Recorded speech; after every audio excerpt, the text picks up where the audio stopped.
Tampering with Tom, Mac gets back to basics, and what will it take to fix the future in Foxborough? This and much more today. You're about to be locked in to the Locked On Patriots podcast. You are Locked On Patriots, your daily New England Patriots podcast. Part of the Locked On Podcast Network, your team every day.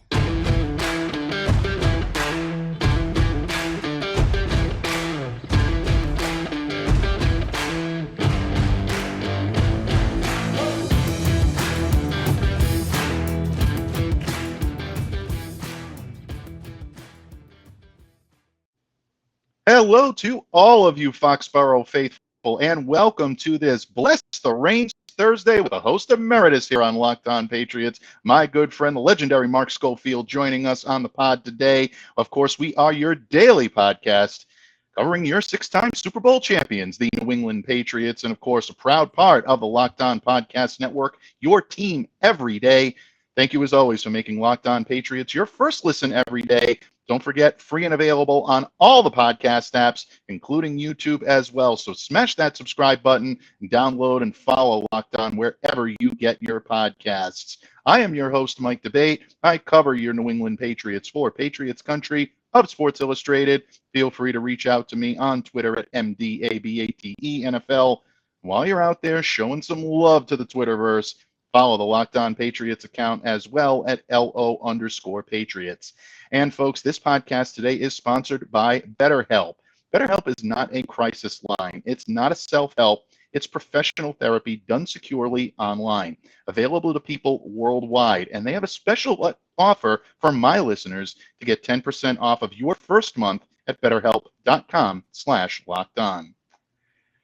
Pats fans, we are in depth now in training camp. The pads are on. They were off on Wednesday, but that does not stop us from evaluating anything and everything going on the practice field, and maybe even some things that are happening away from the practice field. We are esteemedly honored to be joined today by the host emeritus here at Locked On Patriots. That's right, folks. I said it before. I'll say it again. We are blessing the reins by welcoming back my predecessor, my mentor, my good friend, Mark Schofield of USA Today. Mark, thank you so much for joining me today. Welcome back home. Mike, it's always an honor to be here. Can't thank you enough for the kind words. And it's been far too long. And I say that because it's been maybe 48 hours since we've been on our show together. And it's great to see you again. It's great to be on here. It's great to have football back as well. So I'm excited to dive in. And I know we got a lot to talk about, and I'm ready to get to it.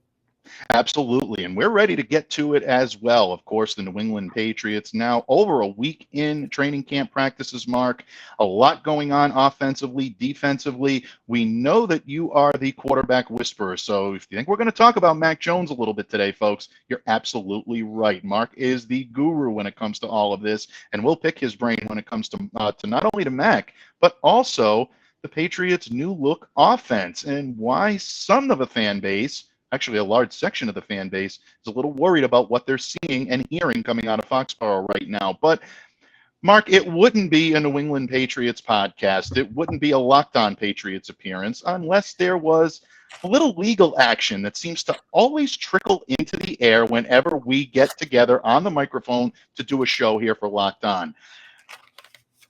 While the legal implications are not directly involving the New England Patriots this time in terms of punishment and in terms of sanctions, the Patriots are involved in this one. And, of course, we're talking about former quarterback Tom Brady and the Miami Dolphins tampering with him as far back as 2019, trying to negotiate with Tom, getting him to take his talents to South Beach. But the problem is in 2019, Tom was still under contract with the New England Patriots, and it's not sitting well with some fans up here in New England. Some are looking at it as bygones being bygones, water under the bridge, but there's a section of Patriots fans that I've been speaking with throughout my time at training camp and throughout social media that are not too happy with Tom and what went on in that regard. Mark, in your former incarnation, you were in the legal practice. You were a lawyer at one point, and from a legal perspective, this doesn't have a direct impact on the New England Patriots, but what essentially does this case mean for New England going forward? Really, what does it mean for the NFL going forward in terms of the harsh hand that the NFL came down with when it comes to tampering. Yeah, Mike, there's a lot going on here. And I think what's interesting is I saw somebody did some research into the tampering penalties that have been levied by the NFL over the past 40, 50 years. And this is by far, the most severe set of sanctions handed down by the league for a team violating the anti-tampering rules and regulations and, basic, tenets of the National Football League. And in reading the release that the National Football League put out on Tuesday, Commissioner Goodell basically goes deep into the fact that, this is the most severe sanctions, and the most severe actions by a team in terms of violating the sort of tampering clauses within the league. And his quote, "I know of no prior instance of a team violating the prohibition on tampering with both a head coach and star player to the potential detriment of multiple other clubs over a period of several years." Because it's not just with Brady. It's not just one instance.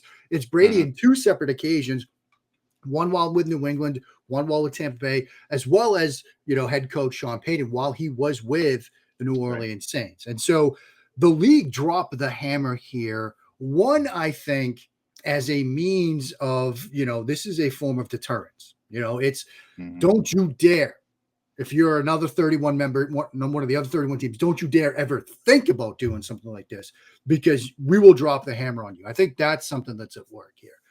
I think there's also two things that we can't ignore, sort of dual tracks. One is the Brian Flores lawsuit, because we remember former head coach Brian Flores raised allegations of tanking, and the league investigated them, and they found that while, the Dolphins did not lose games on purpose, they also confirmed that, yes, owner Stephen Ross talked about at times that losing games in their 2020 draft stock should take priority over their win-loss record. He apparently said in jest that, people like Brian Flores should be paid bonuses for losing games. Now, the league said that there were no violations of tanking, and there's nothing to be found that, the Dolphins actively lost games on purpose, but they confirmed some of Brian Flores' allegations. And I think it's important to sort of remember that the severity of the tampering penalty might have to do with the league saying, look, we don't want to go down this road of tanking. We don't want to open that door. We don't want to potentially expose the league to literal discovery on this issue. So we're going to brush that aside, drop the hammer down on the tampering side of things. So that could be at work here. The other track is this. This came out the day after the Deshaun Watson suspension. And I think it's important to point out Watson's current 6-game suspension runs through week 6, October 16th. Stephen Ross got suspended until October 17th, one more day. And in Judge Robinson's decision, which I have right here printed out, you take the lawyer out of the courtroom, but you can't take the courtroom out of the lawyer. She basically says that the proposed indefinite suspension for Watson was far and beyond anything the league has ever done. It was unprecedented. And while she found that the league had shown that he committed sexual assault and put somebody at risk and threatened the integrity of the league, there was no notice to Watson or any other player that the conduct Watson engaged in would result in such a suspension. It was too unprecedented. It would be unjust. Like, that's what she came down on. Whether you agree with that or not, there's some legal reason behind her decision. The NFL turning around and dropping the hammer on Ross for one more day might give them a pathway to then turn around and appeal the Watson decision. Now, we're recording this on Wednesday, and the deadline to appeal that is Thursday, unless extended by the parties. But the decision to suspend Ross for one day more than Watson could be a lead into or window into what the NFL is going to do. Now, that's a lot. I know you also asked about Tom Brady. What should Patriots fans make of this? We knew Brady was in some way unhappy in 2019. Yes, he played well on the field. We're recording this on the 3rd. It's his 45th birthday. I did a piece over at USA Today, highlighted some of his greatest moments over his 22-year career. And I was going down memory lane and watching Super Bowl 36 and John Madden. What he did just gave me goosebumps. And even Brady's slide and scramble against the Chiefs in his final season, where he gets up and gives the first down sign on 4th down, and Belichick's out there fired up the crowd. And it brought back some moments and memories of Brady's time, but we also knew he was unhappy. His dad had even said, and I've quoted this so many times, it often ends, and it often ends badly. Are we surprised that other teams were probably reaching out to try to get in touch with Tom Brady? I don't think we should be. Should we be disappointed? I mean, maybe, but we knew it was coming to an end. And let's not forget, this was all very unprecedented. There's that word again, because, 2014, the cliff is coming. Like there were thoughts that this team needed to move on from Brady because you're talking about a quarterback at this age playing at that level. It could end at any moment. Now, again, we're recording this on the day of his 45th birthday. He's still slid it extremely well, but there was tension. And I don't think we should sort of be surprised that people were sending feelers out, whether Brady would be willing to come play for them. Now, obviously the Dolphins went about it in a way that runs contrary to the league's rules, regulations, and procedures, but I don't think we should be surprised here. Yeah, completely agreed. And look, bottom line, I think there is that inevitable disappointment in Patriots fans or on behalf of Patriots fans, simply because they wanted to believe that right up until the 11th hour, there was still a chance that Tom was going to come back. I was one of them at that point that still believed that there was always a chance that he would. And ultimately, I thought he would finish his career here in New England. It didn't work out that way. And now we know that there were other things behind the scenes in 2019 going on that essentially knew that that whole season was basically an end of the relationship. But I like the information that you've given, and we will definitely keep a sharp eye on the legal aspects, especially as this relates to the Watson case.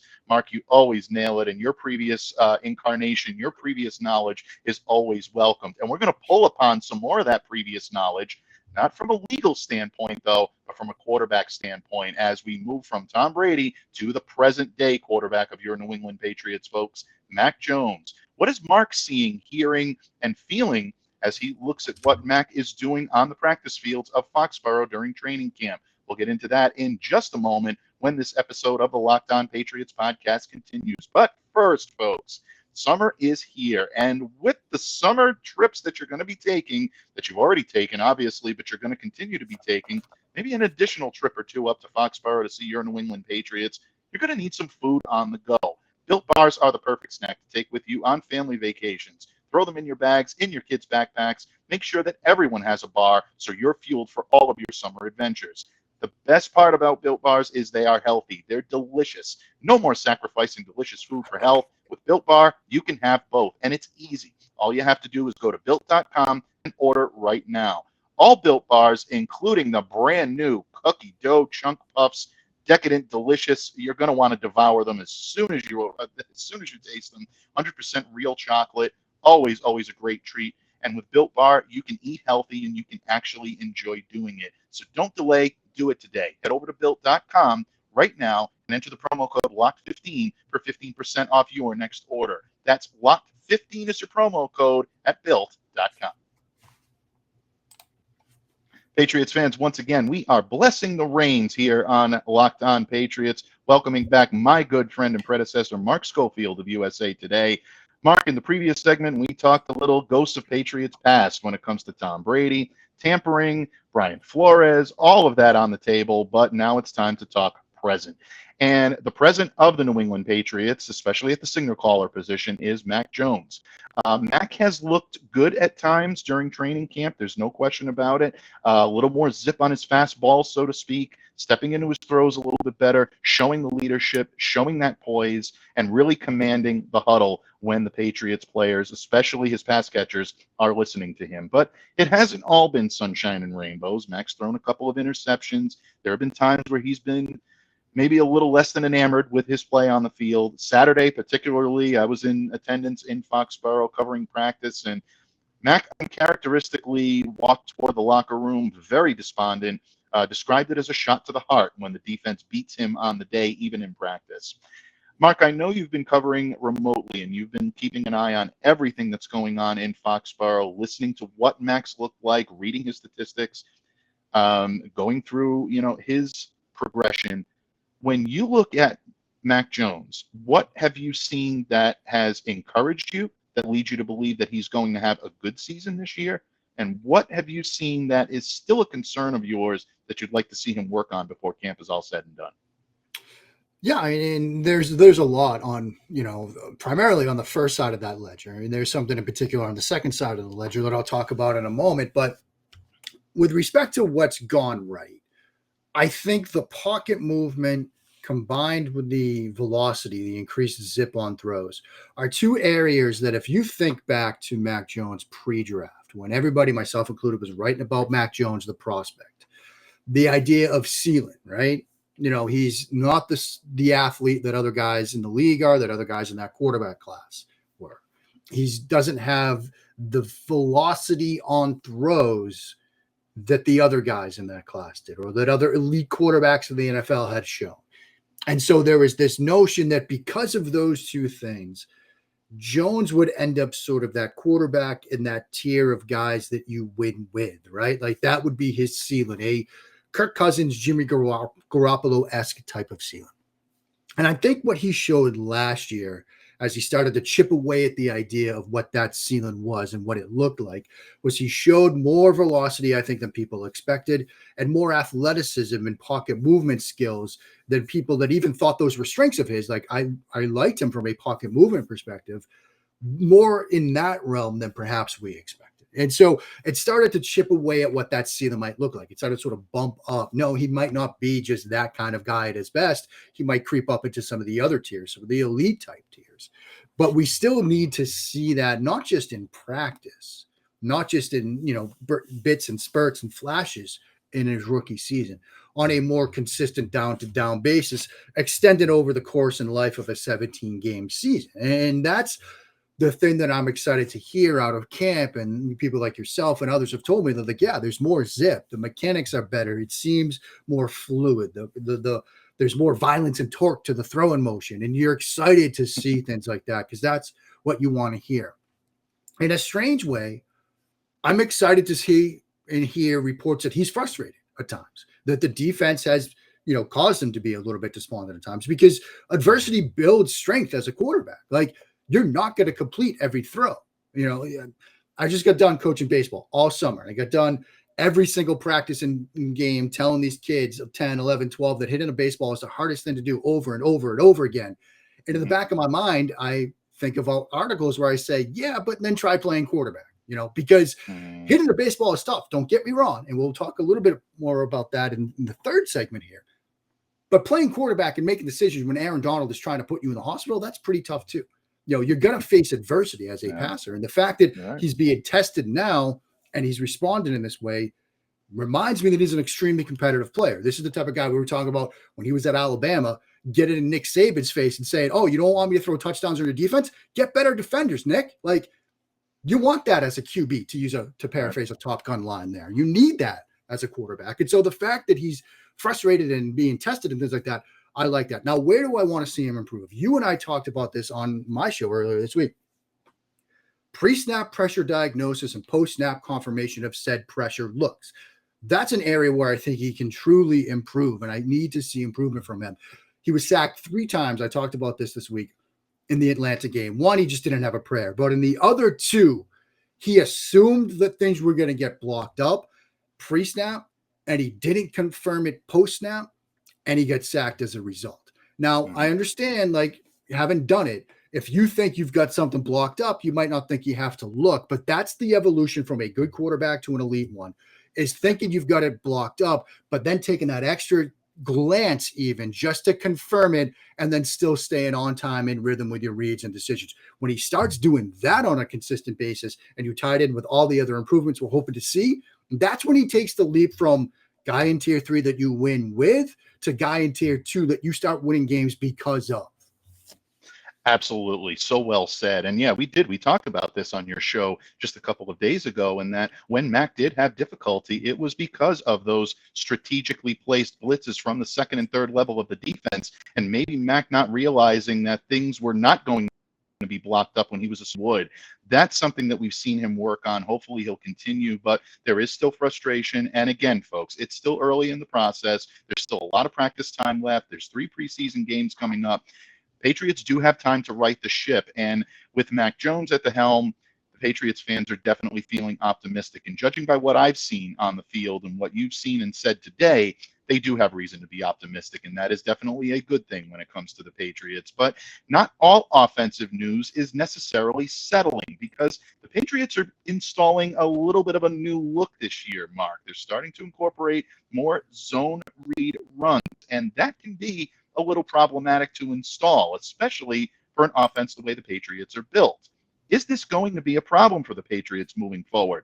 Mark and I will discuss that point when we conclude this episode of the Locked On Patriots podcast. But first, and once again, folks, I remind you that today's episode is brought to us by BetterHelp. BetterHelp is always there for you when you need it, because let's face it, life is full of twists and turns, and it's important to show up for yourself through it all. With BetterHelp, you can find online therapy that will assess your needs and can match you with your very own licensed professional therapist in less than 48 hours. You can log into your account anytime and send a direct message to your therapist. You can schedule weekly video or phone sessions so you don't have to be on camera if you don't want to. And getting therapy every week is as easy as a few clicks on your laptop or even your smartphone. It's more affordable than a traditional offline therapy, and financial aid is also available. So BetterHelp is a great way to invest in yourself. In fact, so many people have been using BetterHelp that they're recruiting additional therapists in all 50 states.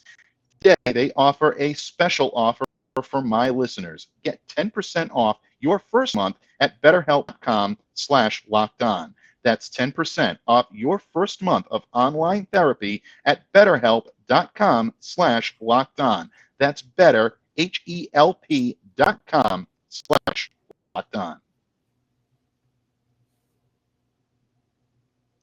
Patriots fans, once again, we take it home today by blessing the reins with my good friend and predecessor, Mark Schofield of USA Today. And Mark, we've talked about quarterbacks past, we've talked about quarterbacks present, but right now, the future concern for the New England Patriots is whether or not their personnel is well suited to adopting a little bit more of a zone read run complementary offense. We've heard the term Shanahan style or Shanahanian style that the Patriots were looking to adapt. And we saw a little bit of seedlings of this in OTA, really during minicamp. But I want to give a lot of credit to Andrew Callahan of the Boston Herald, who I think really nailed it, that this is more of a Sean McVay, Los Angeles Rams type offense that we're seeing, especially in the early looks that the Patriots are given, with a little bit of athleticism coming from the offensive line and incorporating these zone read runs into the Patriots offense. But it's had mixed results. More often than not, the defense has taken the day in Foxborough, and they continue to be the more dominant unit. And it's causing some uneasiness, squeamishness among some fans and even media that the Patriots may not necessarily have the personnel to install this type of offense, or at least to install it to the level that they look to be doing so. Mark, when you look at this type of offense and what it necessarily means for a team searching for an offensive identity moving forward, are you concerned that the Patriots might be overplaying their hand here? Or is this something that it'll come and it'll come quickly, they just need to put the time in? I come down very strongly on the second sort of option there. And having been through a number of training camps as a player, back before I hunt them up, I always felt year in and year out, even years when I was part of teams that have very good offenses, that defenses are ahead of the game first. I mean, especially when you're talking about installing something new conceptually on the offensive side of the ball. Like, it's going to take some time, whereas defenses, you sort of just reacted and flow, and it's a little bit easier to get up to where you need to be from a mental and execution standpoint earlier in training camp. I mean, so many years in college where first couple of days the pads come on and it's like, man, our offense we're not going to be good this year. And then days 4, 5, and 6, it's like, oh, it starts to click and you're starting to put it together. Those were years when we were installing new systems ourselves. And again, not like Division III football is, the NFL, but just from a personal anecdotal experience, that's something that I've always sort of seen in this game. Now, with respect to sort of the zone run, zone read type stuff, it is important to remember that while New England has had zone blocking concepts in their playbook for years, I mean, I've got a playbook in front of me right now. Zero flood, slot nasty, sprint 36 sword. It's an outside zone run and play. When you start introducing variables into anything that you're doing, whether it's in football or in life, it's going to get difficult. I said earlier that we're going to return to hitting a baseball. If you know it's a 60-mile-an-hour fastball down the middle every single pitch, you might be able to catch up to it at some point. When you start changing speeds and changing pitches, and now you might see a changeup, you might see a split finger, you might see a slider, you might see different speeds, you might see different locations, it gets tougher to do that. Here's a real-world example. I'm one of those people that loves to look at the menu before I go to a restaurant. If I know I'm going to a restaurant on Friday night, Monday morning, I'm looking at the menu. One, so I have something to look forward to, but two, so I know what I'm going to do when it's time to make a decision. If I sit down and they throw some new specials at me, I'm confused. You've introduced some new variables, okay? So let's return to zero flood, slot nasty, sprint 36 sword, right? Outside zone blocking scheme, run to the tight end side. You might have a combination block between the tight end and the right tackle, okay? You turn to a Shanahan playbook, you've got how does he do it? Trips right, 18 support. That's their outside zone to the tight end. But when you start introducing where they do it with an RPO element, runner pass concept, where the offensive center leaves first linebacker, with the offensive coordinator, leaves the first linebacker in box for the tight end. You target the second linebacker in blocks. You've got different calls and adjustments and blocking things that you have to do on the fly. So you've now, if you think about it like a flow chart, instead of having maybe 5 decisions to make on a straight run play, you've got 10, 15, 20 that have to happen up and down from left tackle or tight end, quarterback and running back as well. Things that have to happen on the fly with more variables. Let's not forget, you have to get the timing of these things down, right? Like, it's not like the college game. You can go 10 yards downfield as a blocker and it doesn't matter. Ball's going to be out. You've got 1 or 2 yards to work with as an offensive lineman, and the quarterback has to get that time and with the decision-making whether to pull or not. Now, some of that stuff's done pre-snap. Some of it's done post-snap on the fly. And we just sort of talked about Mac Jones from a protection standpoint, getting that time and the decision-making down and, reading the defense down pre-snap to post-snap. So when you start introducing variables, it takes time to sort of figure that out. I think they will get there. This is Wednesday, August 3rd. Like, we've got a lot of training camp and practice time left to go. They can get there to get this done. They've had concepts like this in the playbook. It's just a matter of ironing it out, all those different variables, so it doesn't seem so much in the moment when you're asked to run it when the games start counting for real. Right. Absolutely. And again, Mark, I think right on the money. And I love the fact that you bring it home with reminding everyone that Wednesday, August 3rd, we're recording. Most likely you people are listening to this on the 4th of August. There's still a ton of time left to be able to do that, but it's good to know the differences between these types of nuances and how things are going to progress in camp. The New England Patriots right now appear to be committed to this, and we'll see if they're able to put it all together on the field. But once again, my friend, your insight, second to none. Always top notch and always been. And I am honored every time that you agree to come back and check on the place. Take a look at how we've redecorated. The Toto poster is still on the wall. It's on the opposite side of the camera because I want to look at it. I look forward to inspiration every day, Mark. And it will remain up here, affixed to the wall, because you are truly a Locked On Patriots family. Before I let you go today, my friend, please let everyone know where they can find you, all of your great work, what you have coming down the pike from the great pen, the great voice of Mark Schofield. Well, Mike, it's always an honor to be back. It's great to catch up with you. And I think more than anything else, one of my favorite things about this industry is the friendship you and I forged over the past couple of years. It's one of the things I'm most, I don't want to say proudest of, but maybe I am, because it's been great to get to know you over the years. As far as what you can look for, like I said, I did a piece today on the 3rd about Tom Brady's 45th birthday and highlighted some of the greatest moments, greatest throws, greatest drives, greatest couple of different categories, greatest runs even of Brady's career. So Patriots fans, it's very Patriot-centric. People, you can check that out at touchdownwire.usatoday.com. But always a blast, Mike. Look forward to doing it again soon. Absolutely. And we look forward to having you back to once again bless the reins here on Locked On Patriots, as you always do every single time that you join me. Again, I return the sentiment. One of the great things that I've been able to experience in this business is meeting some amazingly great people. You're absolutely at the top of the list.